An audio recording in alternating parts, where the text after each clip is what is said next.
பாவ சுமையை குறைப்பது எப்படி? ஸ்ரீ சாய் சத்சரிதத்திலிருந்து இந்த பதிவு.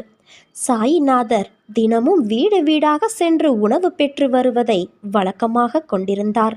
அதிலும் குறிப்பாக 5 வீடுகளுக்கு செல்வார்.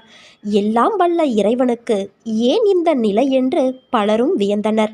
அவர் நினைத்தால் உலகுக்கே உணவு படைக்கலாமே எனவும் பேசினார்கள்.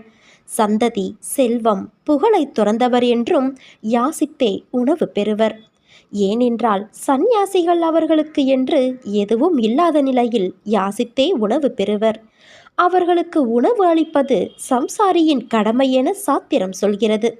ஆனாலும் சாயி ஒரு சந்நியாசி அல்லவே. அவர் சம்சாரியும் அல்ல. அவருக்கு உலகே வீடு. உலகோரை காப்பதுவே அவர் செயல். அவர் செய்யும் எந்த ஒரு செயலையும் விமர்சிக்க இயலாது. அவர் மக்களை பாவச்சுமையிலிருந்து காக்கவே பிச்சை பாத்திரம் சுமந்தார்.